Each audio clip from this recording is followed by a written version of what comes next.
Hello दोस्तों, स्वागत है आपके अपने यूट्यूब चैनल मैथ्स बाय सेतु कुमार पे। आज हम लोग पढ़ने वाले हैं क्लास 12 का हिंदी, जिसका चैप्टर नेम है क्या, एक लेख और एक पत्र। चैप्टर नंबर 6, उसी का हम लोग सब्जेक्टिव क्वेश्चन आंसर करने वाले हैं। उसमें जितने भी सब्जेक्टिव क्वेश्चन आंसर हैं उस सबको हम लोग इस वीडियो में कंप्लीट करेंगे। और एक चीज़ और आप देख पा रहे कि सिर्फ यहाँ पे क्वेश्चंस लिखा गया है, आंसर नहीं है। हम आंसर अपने दिमाग में से आपके दिमाग में ट्रांसफर कर देंगे, ठीक है।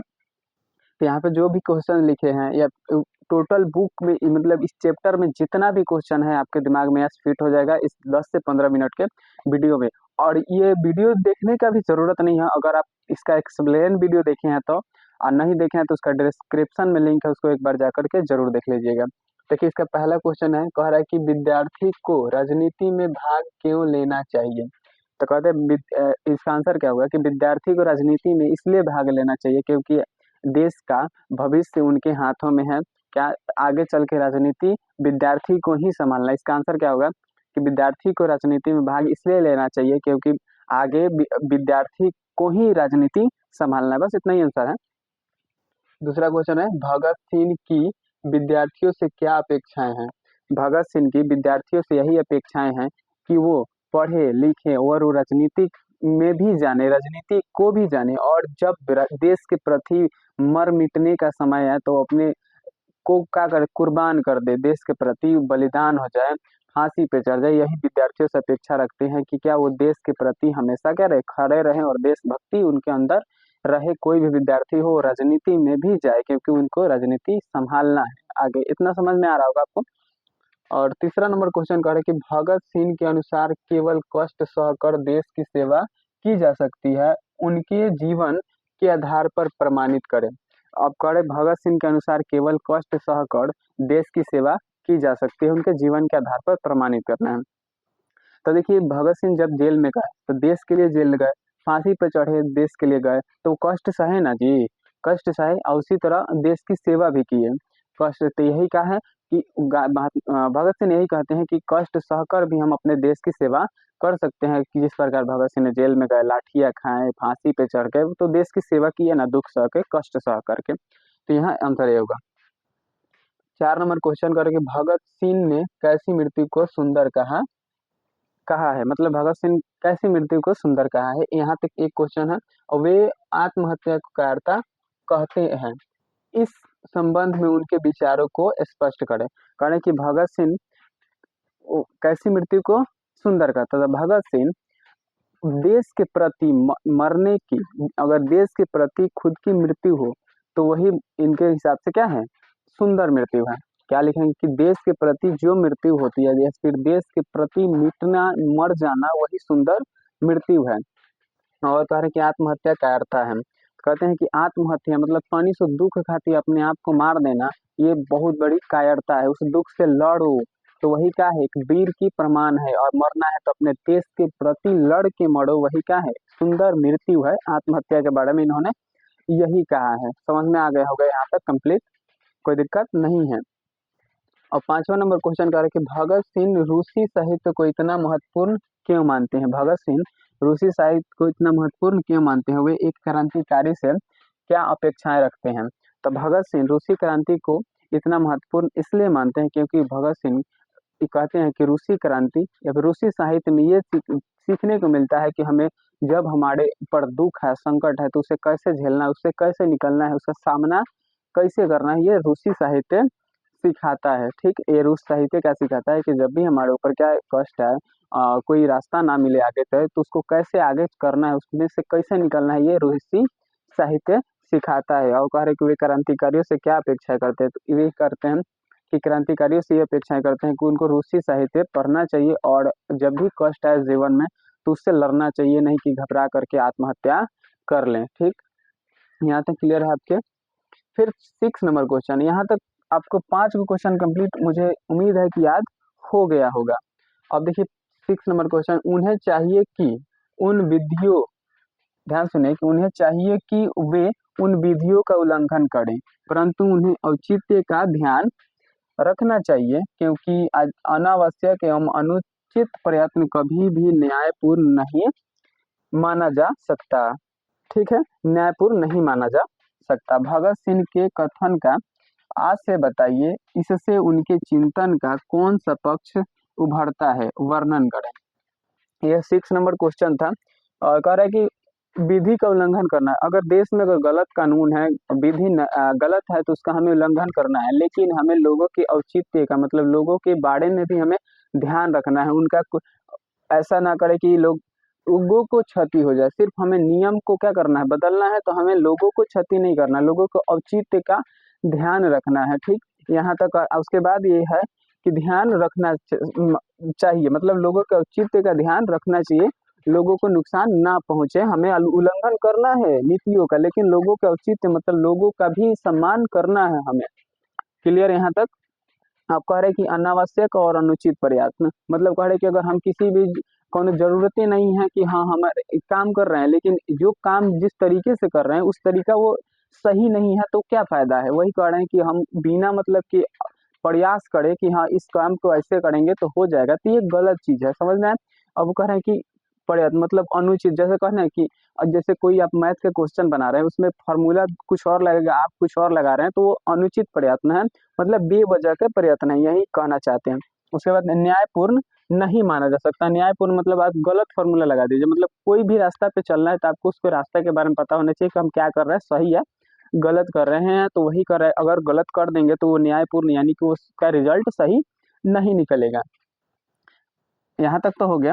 अब भगत सिंह के इस कथन का आज से स्पष्ट करें, मतलब कह रहे कि भगत सिंह के इस कथन का यही आशय है कि हमें उल्लंघन करना है नीतियों का, हमें लोगों का भी ध्यान रखना है, हमें गलत रास्ते पे नहीं चलना है, हमें देश के प्रति देश के हितों के बारे में सोचना है। यही उनका क्या है, एक पक्ष है, और हमारा भी यही पक्ष है। इतना क्लियर। और यहाँ से देखिए 7वां नंबर क्वेश्चन में एक ही चीज आपको दिख रहा होगा कि कह रहा है कि आज से अभिप्राय स्पष्ट करो। अभिप्राय मतलब क्या होता है कि इसमें एक क नंबर क्वेश्चन है, ख नंबर, ग नंबर, इसका मतलब स्पष्ट करना है, मतलब हमें क्या करना है, बताना है, मतलब बताना है। तो इसमें कह रहा है कि मैं आपको बताना चाहता हूँ कि अ, विपत्तियां व्यक्ति को पूर्ण बनाने वाली होती हैं। तो देखिए ये लाइन सबसे पहले जब भी अभिप्राय क्या करे उसको लिखने के आए तो उसमें लिखा जाता है कि प्रस्तुत पंक्ति भगत सिंह द्वारा रचित पाठ, एक लेख और एक पत्र से लिया गया है।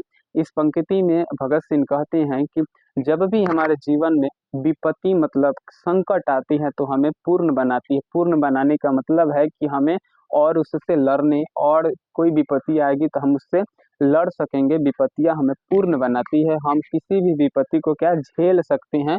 इस कथन का, इस लाइन का मतलब यही है। बस शुरू में वो चीज लिखना होता है कि प्रस्तुत पंक्ति भगत सिंह द्वारा रचित पाठ, एक लेख और एक पत्र से लिया गया है। क्लियर।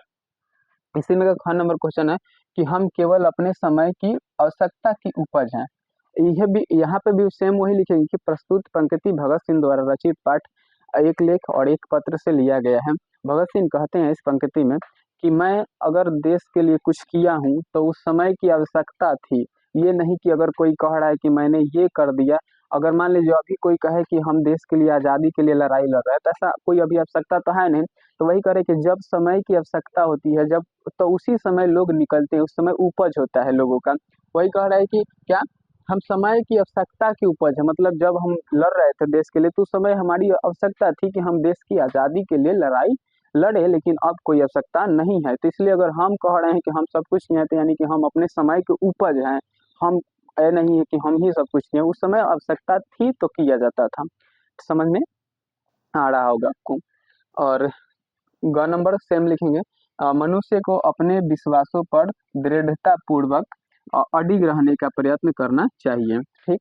अब कह ये भी वही लिखेंगे, प्रस्तुत पंक्ति भगत सिंह द्वारा रचित पाठ, एक लेख और एक पत्र से लिया गया है। इस पंक्ति में भगत सिंह कहते हैं कि हमने जो क्या हमें जो ठाना है, मतलब हम जो वादा किए हैं उस पे हमेशा अडिग रहना चाहिए, ये नहीं कि बदलते रहना चाहिए। जब भगत सिंह कहे कि हम देश के लिए सब कुछ किए हैं, करेंगे, मर जाएंगे लेकिन तो देश का आजाद करेंगे, उन्होंने सब कुछ किया, मर भी गए, यानी कि जब तक हम एक बार बोल दिए कि हम ये करेंगे तो करेंगे, बस उससे बदलना नहीं है। इस लाइन का मतलब यही हुआ है। उम्मीद है कि आपको ये 7 गो क्वेश्चन अच्छे से याद हो गया होगा। ठीक, 7 क्वेश्चन अच्छे से याद हो गया होगा। अब इसमें का 8वां नंबर क्वेश्चन है, इसके बाद भी 2 क्वेश्चन है आपके 9, 10 है। तो अब कह रहा है कि 8वां नंबर कह रहा है कि जब देश के भाग्य का निर्माण हो रहा हो तो व्यक्तियों के भाग्य को पूर्णता से भुला देना चाहिए। आज जब देश आजाद है, भगत सिंह के इस विचार का आप किस तरह मूल्यांकन करेंगे? तो यहाँ पे कह रहे भगत सिंह की जब भी देश के भाग्य का निर्माण हो, मतलब देश जब आगे की ओर बढ़े तो लोगों के भाग्य मतलब लोगों के बारे में क्या होगा ये भूल जाना चाहिए। भगत सिंह की मतलब है कहने का कि जब देश के भाग्य भाग्य मतलब देश अगर आगे की ओर बढ़ रहा है किसी कारणवश तो वहाँ पे लोगों को क्या हो रहा है इस चीज को भुला देना चाहिए। मतलब व्यक्ति अगर मान लीजिए अगर हमारे वजह से देश अगर बढ़ रहा है तो हम अपने भाग्य को भुला देंगे कि हाँ हमारे फायदा होगा या नहीं होगा, इस बात को हमें भुला देना है। यही हमारे भगत सिंह कहते हैं। अब कह रहे हैं कि आज जब देश आजाद तब भगत सिंह के इस विचार का अपना क्या है? तो यही कहेंगे कि भगत सिंह जब आज देश आजाद है तब भगत सिंह ने अपने चिंता ना करते हुए भी देश के लिए लड़ाई किया। यही इसका क्या है मूल्यांकन है। और वो मर मिट गए अपने भाग्य की चिंता ना करते हुए भी देश के भाग्य की चिंता उन्होंने किया है। बस यहाँ तक था और इसके बाद वाले हम लोग क्वेश्चन लिखेंगे फिर उसको पढ़ाएंगे।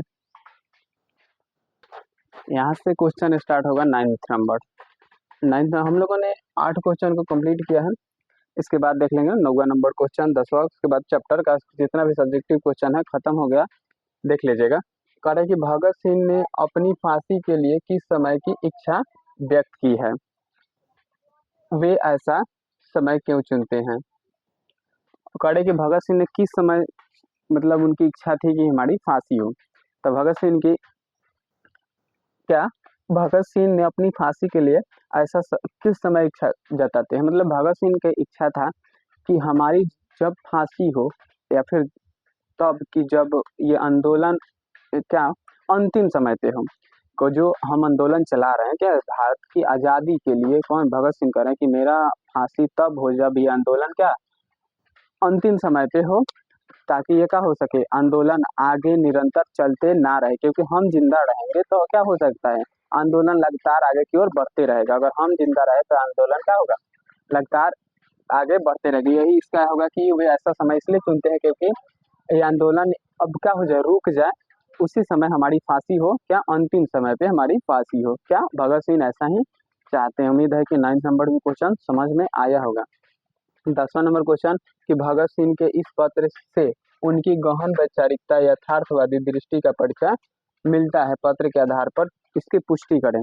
जैसे कहा है कि भगत सिंह के इस पत्र से उनकी गहन गहन मतलब ज्यादा गहरा सोचते थे, यथार्थ मतलब अधिक देश के बारे में सोचते थे और दृष्टि उनकी थी जो बहुत दूर के सोचते थे हमारा देश कैसा होगा। तो इसके क्या परिचय हमें मिलता है। कल क्या लिखेंगे कि भगत सिंह के इस पत्र से हमें भगत सिंह के बारे में ये मिलता है कि भगत सिंह जिस काम को करते हैं तो काम को पूरे अच्छी तरीके से निभाते हैं, जिस पे एक बार बोल दिए वो अड़िग रहते हैं उसी पे। भगत सिंह अपने देश के लिए पूरा क्या हो गए कुर्बान हो गए, फांसी पे चढ़ गए। इस पत्र के आधार पर यही पुष्टि हमें मिलती है कि हमें जीवन में देश के प्रति ईमानदारी रखना चाहिए, देशभक्ति रखना चाहिए। विद्यार्थी को भी राजनीति में जीना चाहिए, जाना चाहिए, क्योंकि राजनीति आगे चल के विद्यार्थी को ही संभालना है। तो देखिए उम्मीद है कि मुझे ये जो टोटल क्वेश्चंस आपके थे सभी क्या हो गए कंप्लीट हो गए और याद भी हो गए होंगे। इसका एक्सप्लेन वीडियो डिस्क्रिप्शन में आप एक बार जरूर जा करके उसको देख लीजिएगा। वीडियो कैसा लगा कमेंट में जरूर बताएं और एक लाइक जरूर कर दीजिएगा। चैनल पर नया है चैनल को सब्सक्राइब कर लीजिए। मिलते हैं अगले वीडियो में, तब तक के लिए धन्यवाद।